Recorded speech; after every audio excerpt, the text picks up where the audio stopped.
This is the Songbird. Sadly, a lot of things happen even at the church, in the church. The least worst thing that can happen is young girls, teenagers getting pregnant that don't go visit friends, don't go to parties. They're in church every Sunday. They're in church for Bible study, prayer, everything with their family. So how to get pregnant? Let's think. Okay, when you get up to go to the bathroom, is the bathroom in the basement? Wherever it's at, while everybody's praising and yelling and screaming with the Holy Ghost. Teenagers are having sex in the church. It happens a whole lot of times. Some people gonna call me a liar right now. I don't care. Because I don't have time to sit here and tell lies. When did I notice it? When I was 14, and a girl that went to church with me, and whatever, we all went to church. She was suddenly, her stomach started getting very big. Okay, I know for a fact she didn't have any boyfriends. None of us that went to that church, which I'm not gonna say the name of the church. None of us that went to that church were seeing anybody. We were always surrounded by parents. Constant. So, until you gotta use the bathroom. So that's the only time you got any freedom. And in the church bathroom, I'll say it again. Everybody else is too busy in their seat or out of their seat, praising the Lord, jumping up and down with the Holy Spirit. Ain't nothing wrong. That's the best thing ever. But while the best thing is happening, the devil even, you can't stop. I won't even call it the devil because it's teenagers. You can't stop. You just can't stop it. You can try to stop it, but things happen when you're a teenager, hormones raging. The only good thing is some become, have lines, morals, like I did. You have to have morals. I'm not saying that the girls that got pregnant at the church didn't have morals. I'm saying their hormones took over.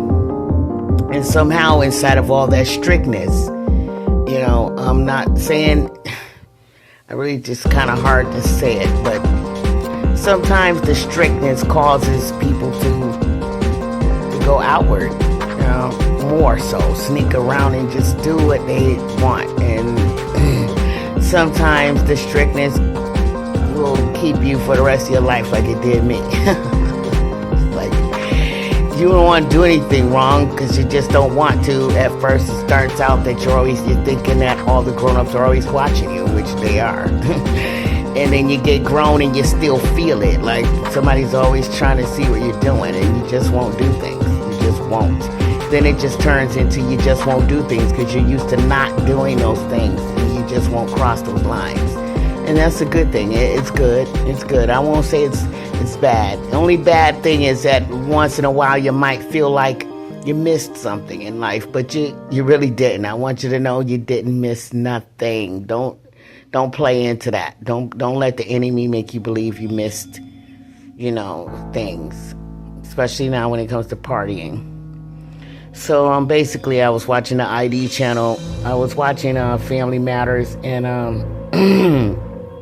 on another channel, and Girlfriends on another channel, and then that one went off, so I just started switching through the channels, thinking about what I'm going to study tonight, some new project of education, and I need to study that. But right now, I'm just being patient and getting my laugh on.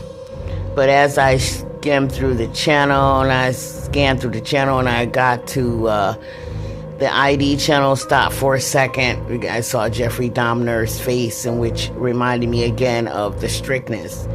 So what comes with being strict is that sometimes you turn out being strict, or you just turn into one of those people that just don't have no lines at all. You just cross everything. There ain't nothing, but I turn into the invert. It's just fine with me. I don't have no problem with it. And I'm sure, again, my kids, even now, when I call them which I'm slowing. I've really slowed down on that, like really almost obsolete. Because I feel like this, they can call me. They have fingers. Their fingers work, and they're younger than me. Okay, now,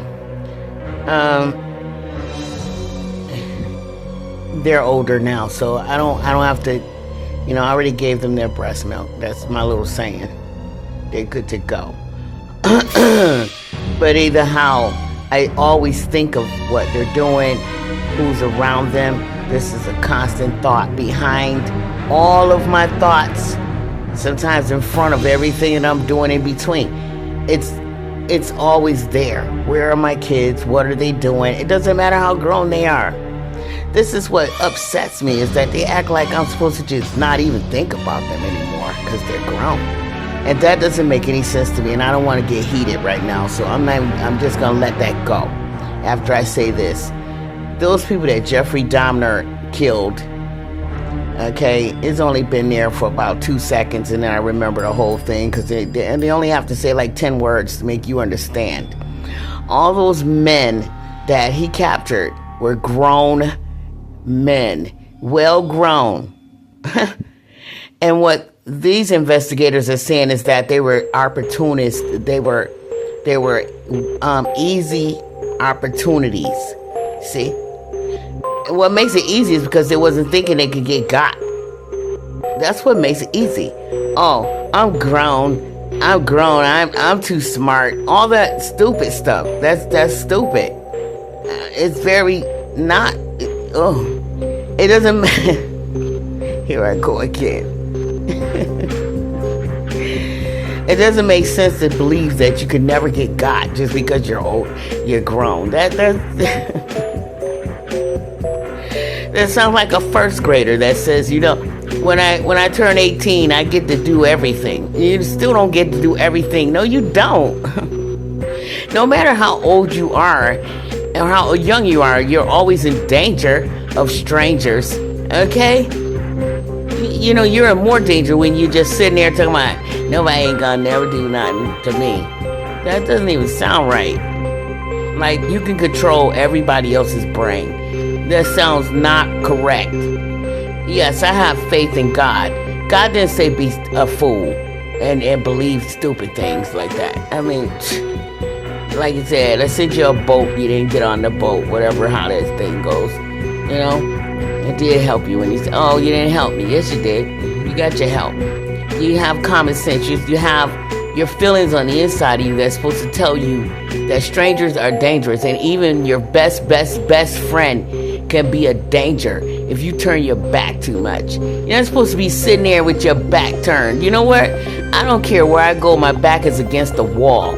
If I don't care where I'm at, if it could be a business place, I don't care. My back is on the wall. There's nobody behind me. I don't go for that. And don't be behind me. No, I don't care who you are. Don't stand behind me. I don't know nothing. I mean, because you just reach down and choke you to death. I mean, I've been choked like that before. I mean, I'm not saying that just because I was choked from behind at age 20 that I'm supposed to believe that everybody's going to get choked when they turn around. But look how many people did die when they turned their back on someone they loved or trusted. They got choked what? Oh yeah, from behind. They got hit what? From behind. They got shot where? Oh yeah, from behind. Let's just think about that, okay? There's no such thing as, and why, all these guys, they were weak because first of all, you let somebody buy you a drink. You don't know what you can turn around. You didn't see, look, if I turn around on a drink, I don't want it anymore. That's number one. I don't care who I'm with. It doesn't matter who I'm with or what's going on. Doesn't mean the person that you're with is going to do it. They turn around to you, all turn around laughing and carrying on, and somebody just walk by and throw something in your drink and wait till you pass out later and come get you. Whatever. Or follow you outside to the parking lot. Whatever. This dude was eating people and carrying on. Come on. All these men they did just show are so grown. Okay, well grown. This dude, he killed a female. Whatever, because she didn't think he killed the girl at the church. you know, in the basement. You know, you go down to the basement to use the bathroom. There it is again. The kitchen is usually down there.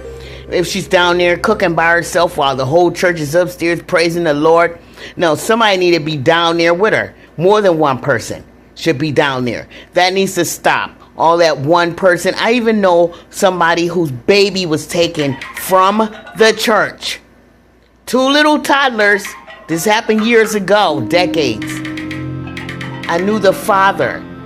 He was my first boyfriend, but whatever. And they took the baby and put the baby in the water in the pool far away from not even that far away from the church. While everybody was looking, searching all town for the little kids, they were already right there in the pool, right down the street from the church where they were taken and put in the pool and drowned. To the point that the baby's fingernails were bent backwards. That's how they know the baby was scraping the bottom of the pool trying to get out, trying to get up to breathe. Hello. And he's dead. The father, he died years ago. I haven't seen him since I was very young. But, you know, he was never right after that. Of course not. Him or the mother. The mother, that wasn't my baby. They were older than me. She was older than me. He had an older woman. And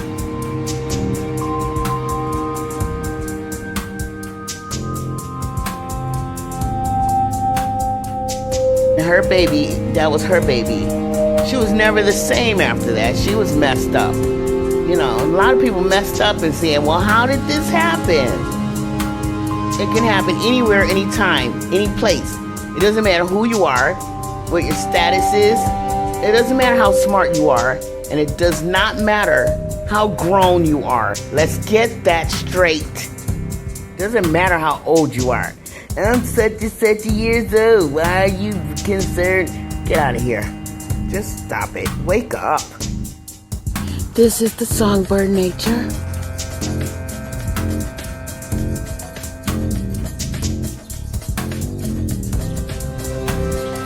It's a really beautiful morning. I like that door. Keep walking. Okay. That's my door. All right.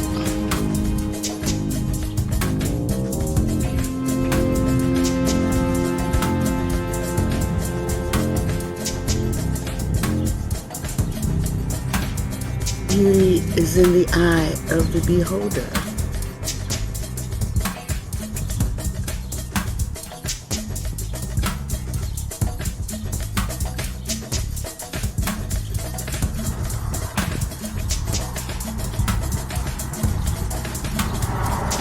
Just let it be real.